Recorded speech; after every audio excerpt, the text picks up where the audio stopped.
You are listening to Something Rather Than Nothing. Creator and host, Ken Vellante. Editor and producer, Peter Bauer.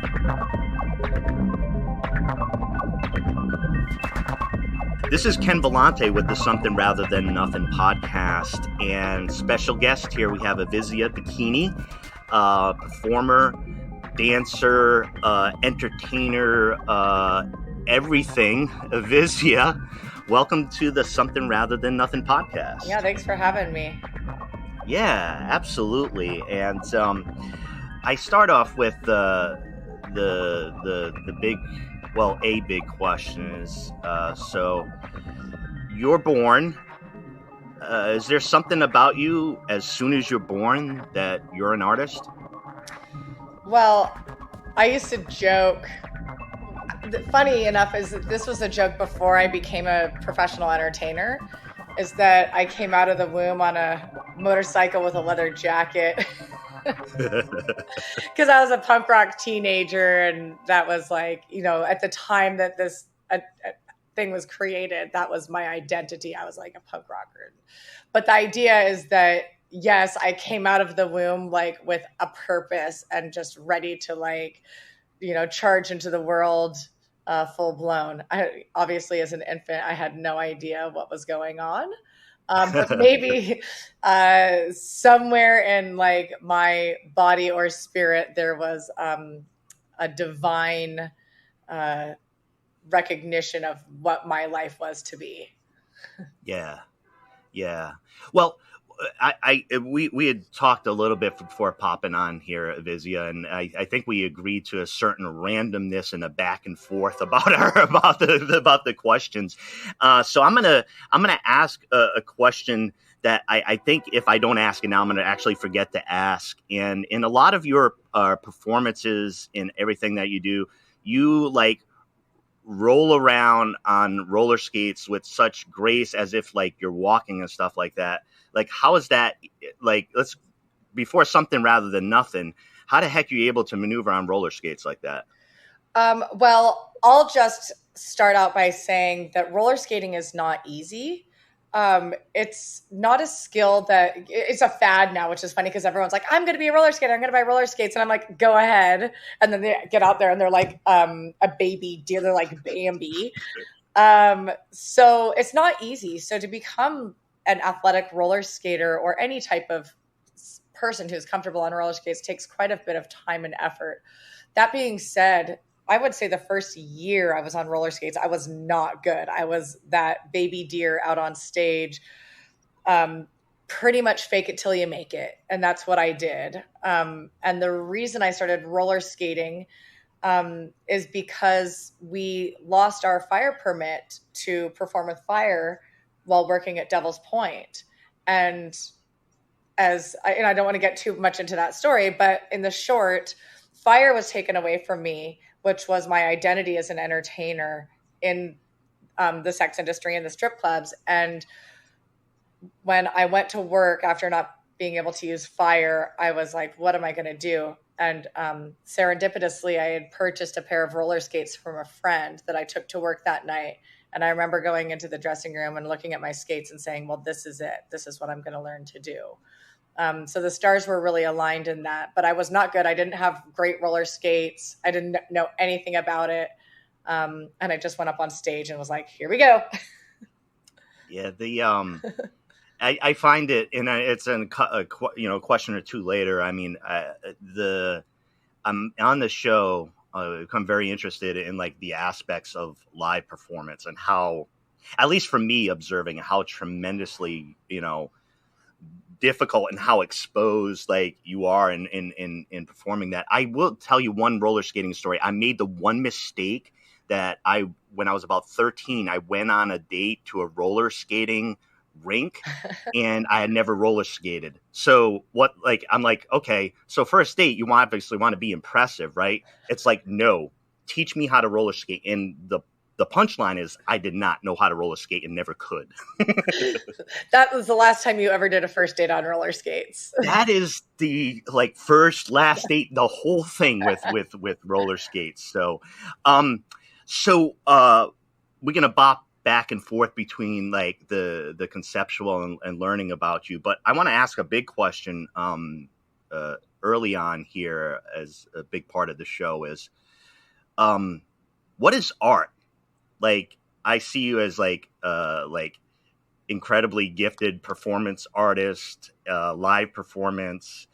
Like, a lot of times people think of a piece of art as, you know, like that painting, and obviously you point to the Mona Lisa and say what that is. But I think when there's like this kinetic energy and stuff and like movement and performance, I think people get a little bit confused. So I wanted to ask you, and how you do things, what is art? That is a really great question that I think has an infinite number of answers that are all equally correct. I suppose art to me is the manifestation of creative ideas that have been influenced from a person's life. So, and that's why it's different for each person, is we all have different backgrounds. We all have different upbringings and parents and things that cause us joy or pain and suffering. And these reside in our minds. It's very cerebral. You know, we think about our art, and sometimes we don't think about it before it comes out, but it's the art that we create is the manifestation of all of those influences. Yeah. And I like the personal that's built into that, because I feel that a lot when I talk to artists or talk about art. Is I'm going to see particular things at art because of my background. Following up from that, Ivizia, what do you think the role of art is? This question's come up a whole bunch, like recently, I guess maybe a little bit more pointed during the pandemic and kind of like this social upheaval where, you know, my observation is that art is super important, or could be viewed as being kind of like unnecessary. Like, people are dying. What are we concerned about art and performance, that type of thing? So what do you think the role of art is? It doesn't have to be right now, but like, what do you think art's supposed to be doing for us? Mm-hmm. You know, when we go to watch a movie at a theater, for example, it's an opportunity for us to get out of our own lives and experience something else that has nothing to do with us. And there is an escape there.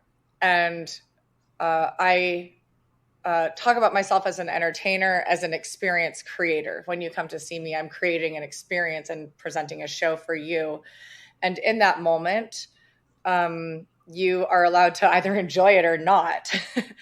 Either way, something's happening where you are either hyper tuned into your life and really connected with what's happening in that moment, or not. And that is also like, if you like the art or not. Same thing when you look at, you know, if you go to a gallery and you look at a painting on a wall, you're like, I really like this painting. I'm identifying with this. I like the colors. I like what's going on here. And you start to feel something internally. So that in our lives, just if you just look at it as an escape from our lives in general, that is extremely important. It serves a lot of other purposes as well, but just that one thing I think is very important. Yeah, and I know over time I've attached that piece, kind of like thinking about myself at like 10 or 12 years old with like War of the Worlds or science fiction, just like reading there, being like, yeah, this is cool. Like, you know, let me be a citizen of like this weird place for a while, right? Yeah, I mean, why? Like, the gaming industry is huge, and people will zone out and escape their lives almost to, you know, a fault. It can be very dangerous to become addicted to these things. I mean, porn is the same way. You know, you got drugs and alcohol. It's the same way. But it's doing something inside of our bodies. It's like doing something to our brains and how we think about the world and about life.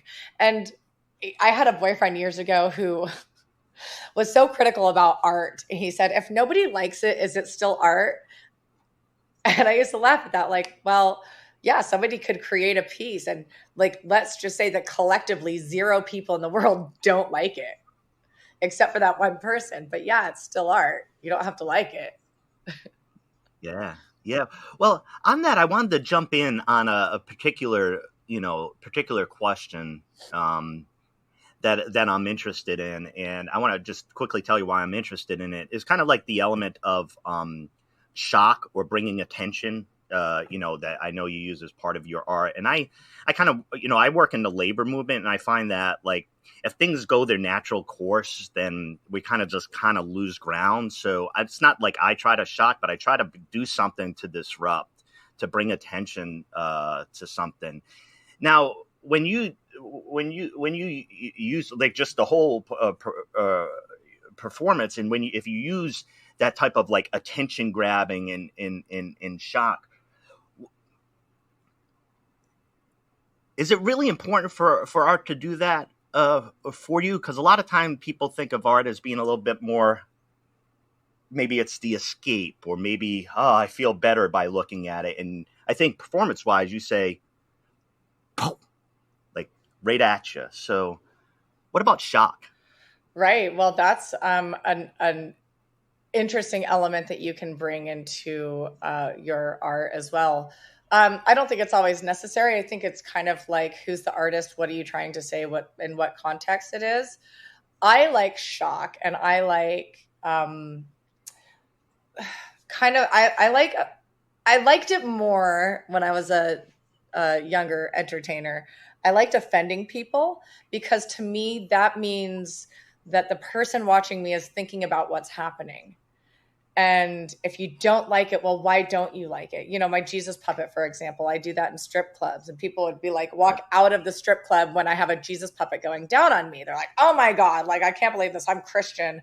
How dare this naked woman shove a Jesus puppet in her vagina? Like, okay, well, wait, there's so many things that you could talk about here. Like, you could talk about the fact that you're in a strip club, and what's wrong with a puppet show? What's wrong with like being Christian? Like, what are we actually like talking about here? So when somebody is shocked in a performance or watching an art piece, it's a great opportunity to really like reflect on where that shock is coming from. Is it coming from an idea that you adopted from your parents as a child about the way you think that things should be? Is it coming from an insecurity that you have? Like, oh my God, I can't believe that this person is showing their butthole on stage. I would never do that. Oh my gosh. Like there's a lot of different ways that shock can be used. But if it's causing the person to think a little bit, I think that that's a good thing. Yeah, I just feel that like, for me, it's important that like my art, my performance doesn't actually like hurt people like that. It has to be in like the greater good. Right. I think there's, I'm always very intrigued by like the ideas of art and performance art that pushes the viewer in a bit more. So like one example, I think, and I don't remember the name of the art piece, but it was almost like a formalized like art room, and the pieces themselves weren't wild or eccentric or shocking. But what was interesting was that you actually had to walk by, I think it was like 6 or 10 or 12 naked men and women who were closely lined prior to going into the exhibit. And it was provocative of intimacy, of being like, I just want to see the paintings that are over there. I don't know how to run. I don't know how to run the gauntlet. For this. This wasn't part of the entry pass that you told me about. But just in that sense, I thought of similarly of like placing folks in the proximity of others and being like, I'm not sure what I'm supposed to do. How am I supposed to access the art? Are the naked people the art, or is it those paintings over there? I don't know. And I really liked the amount of questions that type of thing broke up. And think about, like you said, how many people are just going to leave? They're going to go up to the line and be like, well, not my bag, not going to run the gauntlet. So I just thought it was an interesting thing that I've thought about for a while, that physical Yeah, proximity. you're given an opportunity to dive in if you decide, and If obviously you can leave it any time. We talk about when you're like in the front row of a show, you're kind of in the splash zone. So in a way, it's consent to be part of what's happening. And that's why a lot of people don't like sitting in the front. They're like, I'm just going to sit back here and observe. And some people are like, I'm going in. I'm going. All right, wait a second, Ivizia. Wait a second. How big is the splash zone for everybody to know? Well, it depends on the splasher. I would say, it could be. It's definitely the first row. Definitely the first row. I think the second row gets a little bit. Third row is like maybe they're like the undecided. They're like, I want to be in, but I'm still hesitant. Yeah, I wanted to ask you a question. I think that comes up with live performance artists, and your use of your body in your art and the vulnerability within that. Is that something like every time do you do that? Do you feel like you have to like get over this like performance bit to be able to be exposed and open that way? Because that type of performance for me, what I'm focusing on is so completely different than the tangible object I've created. And I put it, there's a painting behind me. That's a lot easier for display. Nothing wrong with it. But for you, you're part of it. So how's that work out? And what's that like for you as being part of the performance art? Yes. Well, if I would have had a conversation with my 15-year-old self and say, hey, one day you're going to be naked on stage in front of a lot of people and you're going to like it, I would have been like, fuck you. You are not me for the future. How dare you? You sassy 15. Yeah. Because I was very insecure. As most people growing up, everyone has insecurities, right?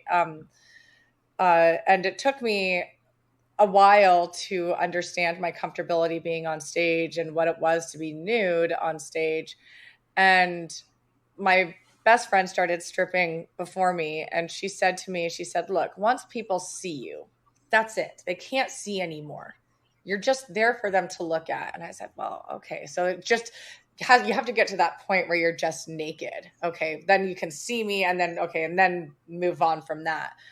So for me now, getting naked on stage is quite not a big deal. And because it's not a big deal, I'm able to just simply be naked on stage and perform. And on another side of that, I think that it's under noticed. It's not noticed as much with when people go into maybe a strip club and they say, wow, the courage or the bravery it took for this person to just get naked and stand in front of me is quite a bit. And then on top of that, they're doing pole tricks or doing it acrobatics. And I'll tell you what, like being on stage and having like a mishap and falling down is, oh shoot, I just fell down. And doing that naked is a whole different thing. Like you fall on your ass naked in roller skates. That's a full fall. You got it. Like you have nothing left to do but to laugh. There's no like embarrassment just can't even happen because you're like, well, this is my job. I signed up for this. I might fall. Yeah. Yeah. One of the things I wanted to mention to you, Ivizia, is I know you perform sometimes with a group, I think Isaiah and Johnny and Voyeurism. Mm-hmm. And one of the things I'm just kind of like publicly mentioning is I think like my episodes have been like definitely like hetero, like white male, and so maybe this is kind of a public thing, like voyeurism's welcome on the show, because I think for me it's the performance art, and I can openly say, at first, like seeing that on the Glitter Tribe documentary, of which Ivizia was in, Glitter Tribe documentary, that they that I was like, I hadn't seen that. I hadn't seen a black male like in dancing in that way, and men, and I thought it was like just really fascinating to ask these type of same questions. So, anyways, I know they're you dance with those folks sometimes, and if you have a great time, mention to them that something rather than nothing is. Yeah, well, I will say that challenging. voyeurism is one of, in my opinion and in what I've seen in Portland, it's one of the most celebrated shows that is being produced in Portland right now. And Yeah. if you've ever seen the show, you know why. I mean, that crowd is just in it, and they go there and they know that they're going to have the best time, and they're going to see just outstanding entertainers who are going to bring 110% on stage. And Johnny and Isaiah, who produce the event, are also, as human beings, some of the most kind and compassionate people. So when you have this, these people that you just love for who they are, and then like what they do, and then that combination is just like, it's quite an incredible that's actually that they put. No one there's nothing worse than like an extremely it's like there's nothing worse than an extremely talented person who's just an asshole. Like, you're like, oh my God, you're so amazing, and then they're just a dick, and it destroys the talent. You're like, oh man, well, okay. But there's also, it feels like a brick wall. Yeah, like, but also if you're like that talented, do you have to be nice? Like, you're just, I guess not. But that is not the case. Well, how do them? Yeah, well, how does the audience have anything left after voyeurism and Ivizia? On the contrary, I think that they're more fulfilled. Like, you don't walk away from those shows feeling empty. You are like filled up. Yeah. Your love cup's overflowing. You know, you might be like Yo quiero más type of thing. I want some more. So I got another kind of like a bit of an origin type of question, like the artist one. It's very general though. Ivizia, who or what made you who you are? Wow, I don't think I've ever been asked this question. And so yeah, who or what? There's maybe quite a few layers here. So my first influence would be my family. My parents allowed us to be very creative and independent. I'm the youngest of four, so I was always, the child who's like stubborn. I'm going to do this on my own. And I get my work ethic from my pop. He taught me to work hard. And he gets that from his dad as well. You work hard to get the things in life that you need to survive, and you have loyalty to your family and your friends. And my mom was also a very hard worker. She was a homemaker.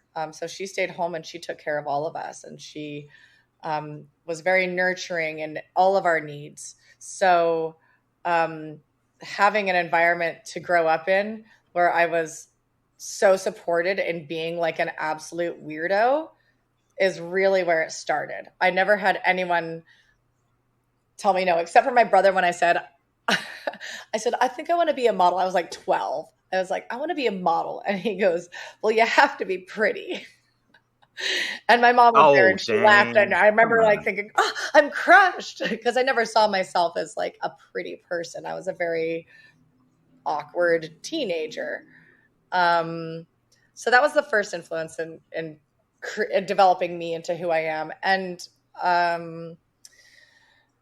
just exploring all the weird things I did in my young adult life, and going to underground shows. Portland in the early 2000s was incredible for the type of performances that we would see, house parties, like weird stuff. Like, I didn't know what Buto was. When first time I saw Buto, I was like, what is happening here? But myself as an entertainer is simply an exaggerated version of who I truly am inside in my core. When you see me on stage, it's not somebody else.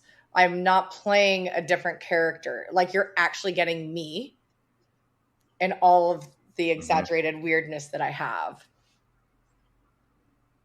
I like that distinction too, because I think sometimes we see parts of ourselves and be like, won't it be like really funny and entertaining, at least in my head, if I exaggerated, if I exaggerated like this quirk. Like, this quirk is like really entertaining, at least to me. Let's see if it is for others. Right. Well, and my superhero name is the Exaggerator. So I have so I am the Exaggerator, and my catchphrase is, "Watch me as I impress you with less than you thought I could do." So I'm taking, like, I can go on stage with nothing, and make a show out of it, literally naked with nothing. I think we're like teetering on the edge of the why is there something rather than nothing question, but I'm going to leave that for just a tiny bit. I think you were just teetering, teetering on it there. Well, you know, one of the things I wanted to ask you. You know what? Let's go into the something rather than nothing. I'm going to do it now. Like, this is the question. This is the question where people like either get a little frustrated or laugh or say like, I'm tired of this interview, but it's a great question. So I got to ask, let's ask it now. Ivizia, why do you think there's something rather than nothing? Well, I'm not so sure there's something rather than nothing. And I don't feel like I have enough data to to scientifically answer that question. We're starting with data, Ivizia. We're awesome.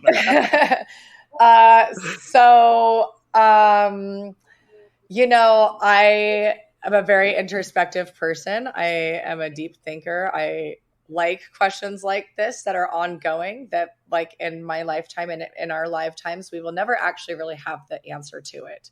And I think that questions like this are really fascinating because we can explore a lot of different variants about it. So why is there something rather than nothing?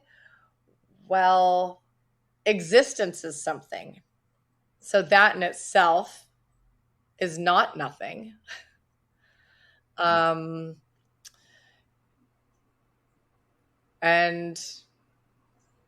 why are we here? I mean, like, what the fuck is going on? Why am I asking? Are we in a simulation? Well, a simulation is something. Like, our experience is something. Like, am I real? Fuck, I don't know. I could be a total simulation. I mean, I'm a good one, right? Like, I mean, the video simulation is working completely fine. Yeah. If I start glitching for a second here and come back in, then you'll never. I did do a 1.5-minute interview, which nobody knows about. Not nobody, maybe a few people. I posted it on my page, but it was within. I'm sorry, I forgot my AI friend's name. I forget her name, but she's an AI, and I asked her these questions. So it was a 1.5-minute interview. So I have the AI answers to these questions. Oh, yeah. See, I want that information because I don't know. Like, I mean, what does it all mean? Why are we here? Like, these are really like deep questions. So something rather than nothing, you know, I don't know. And I don't care if I know or not. Like, that's another thing is like, sometimes I don't need answers. Like, you can get to that point. I have that attitude too sometimes. Like, you know, I keep, you know, asking particular questions over 100 times on a show is a, you know, a form of eccentricity. And I think the ultimate funny piece about it is we all know that we don't know, or at least that's what I feel like. You know, I could ask it a lot more, but I might not be. No, I get great answers in different ways of thinking about it, and particularly with creation. I got a different type of question for you, Ivizia, because I have to ask it. And so you use fire in your act. And let's big question, because we're talking about elements, right? Fire. What, like, do you have a cool fire story from your performance? Oh my gosh, do I? I have a bunch of fire stories. Like, they're all like this one time I burned myself. That's how they all start out. This one time I burned myself doing ... Or this one time I thought it was a great idea to do ... You know, there was a time, I want to say it was like 2000, I think it was about 2006. And I was doing quite a few shows, and we had a film crew from BBC out, and they were filming us as fire fetishists. And we were, you know, show after show after show after show, and being a little reckless in it because, you know, we want to do our best, and, you know, we would light our nipples on fire and like do transfers across our body. And during that week, my nipple had like a scab on it from being burned so much. You poor thing. So that's a notable story of, you know, working with fire. I should think about the questions I'm going to ask when you don't know the answer to the question, right? Yeah. I mean, I hope it's okay with like saying like scabby nipple and butthole and all this stuff. No, this is totally, I mean, look, part of my thing is at the beginning of the interview with you, Ivizia, I'm going to be like, say whatever you want. But I actually thought that was superfluous because say what you want. Yeah, say what you want. But yeah, fire stories. So, but here's another thing about fire. So, and my journey with it is that I started out as a poi spinner. And for those of you who don't know what poi is, it's basically the fireball that is at the end of the chain and you spin it around. So that's what I started with. And I got my first set of poi in 98 or 99. So 2001.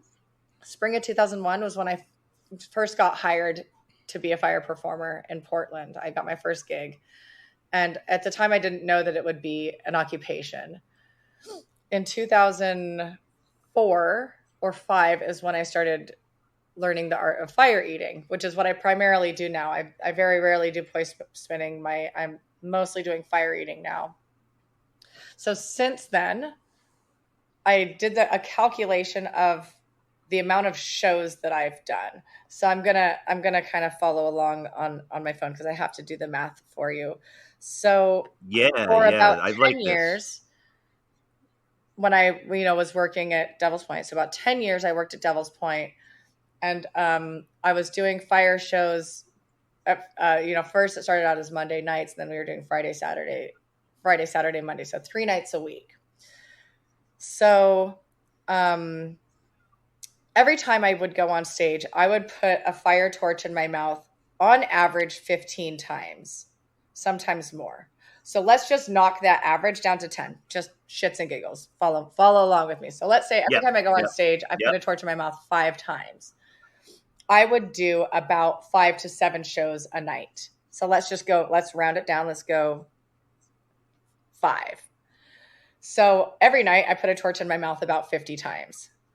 I was doing that 3 nights a week for 10 years. So how many weeks are in 10 years? I got to do the math. Okay. So let's three nights. 500, 3 nights a week. Yeah. 520 52, weeks. Right. 52 weeks in a year. So 3 times a week times 52 weeks. 1,560. So every year I'm putting a torch in my mouth about lowballing 7,800 times. Let's times that by 10 years. I've been doing fire for 20 years. So now we're at 78,000 times I put a fire torch in my mouth just for this particular job. That's not including private parties, other fireworks, like practicing, like anything. So I'm definitely over 100,000 times in my mouth. I would actually say that I've done it closer to 200,000 times. Because I teach it and I've done all these gigs. So keep in mind that's only for 10 years of my 15 years of fire eating. So Ivizia, if that's not something rather than nothing, what the hell is? What the hell? I mean, geez, what do the people want, right? Yeah, what else do you want from me, guys? I mean, like, what dedication to art and performance do you need? Yeah, from Ivizia. Yeah, and then countless burns and like singed hair. I mean, like, but it's an excellent job. I am overjoyed at the fact that I am able to do this, still unique performance, even though there's a lot of dancers out there and there's a lot of fire performers out there. I'm still able to do this and make a living at it. And I'm turning 43 in a couple of weeks. When I was 30, I retired and I said, oh, I'm getting too old for this, especially like working in the sex industry. I'm like, I thought that being a 30-year-old stripper was old. And then I came back to work and I had this aha moment and I said, oh my gosh, like this is what I'm supposed to be doing. Yeah. And I made a goal. I said, I'm going to strip till I'm 40. And I did. And now that I'm like going to turn 43, I'm like, should I strip till I'm 50? What does that look like? Because my body's fine. It hurt, sometimes it hurts, sure. But I could totally do it. You're still a kid at 50. I'm still a kid, yeah. I mean, come on. I could totally do it. I'm 49 and look at this zany stuff I'm up to. So in the next 10 years, you're 59? Yeah. 49. I was going to say, you don't look 59. What the heck? Well, thank you. Yeah, thank you. The listeners don't know the listeners don't know this is video. And thank you. Yeah. Oh, yeah. You're like a solid 35. I'm going to give it that. Thank you. This wasn't pre-planned. The exchange wasn't pre-planned. Well, if they're not looking at us, then I can pretend like I'm totally naked right now, and so are you. And there's other weird stuff going on in the background. They wouldn't know right now whether the premise of something rather than nothing is. They wouldn't know. They actually wouldn't know. So sorry, listeners, you don't know what's happening on video. Well, all right, Ivizia. Yeah, go ahead. I was going to say, well, I think they trust us by now. I think they trust They're us. believing everything that's coming out of our mouths. Yeah.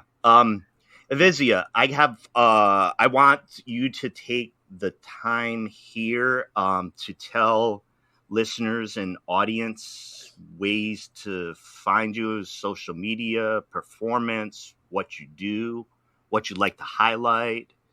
Let the listeners know how to encounter the art of Ivizia Dakini. Sure. Well, I'm pretty easy to find online. Ivizia is spelled Ivizia Dakini. So it's Ivizia. So everything is EviziaDakini.com. Ivizia Dakini on Instagram. Ivizia Dakini on Facebook. EviziaDakini@gmail.com. And if you spell my name wrong, I'm sure it would just come up. It would probably autocorrect and direct you. But what's interesting is back in the early Google days, and people say, oh, I'm going to Google myself and see what comes up. Yes. So when you would Google Ivizia, the Google would say, did you mean evil? Yes, I did. Now it says, now I come up, but it'll say, did you mean Ibiza or Ibiza, but. Talk about a nice philosophical question, right? Anytime you Google me, you encounter evil. Yeah. I'm relatively easy to find all on the social medias. The most challenging thing is like, well, how the heck do you spell her name? So just give it a shot. Just try it. It starts with an I and ends with an I. Yeah. Well, Ivizia, I've had a great pleasure talking to you about these questions, and I really appreciate your time. And honestly, you're such a wildly entertaining and fun person, and I just want to thank you for popping on, my strange show and like talking some cool like art and philosophy. I just wanted to let you know it's been a pleasure to meet you. And I'll tell the listeners, just if you type in Google and you end up with evil, that's an old search. Yeah. Or just type evil and say, did you mean Ivizia? Did you mean Ivizia Dakini? Because she's the top find. But it's great. It's great to meet you. And I just want to thank you for popping on the show. Thank you. It's awesome. I love that you're doing this. I love that you're talking to all the weirdos and keeping us alive. And I appreciate you as well. It's been a pleasure to talk with you. I've quite Thank you. I appreciate myself. Your words. I think that's kind of what I'm doing. So thank you for capturing that. Thanks so much, Ivizia. Great luck and to the best of your ability. No burns, right? Well, we'll see. I got 7 more years as a stripper eating fire, so we'll see. Thanks so much, Ivizia. We'll talk soon. Thank you.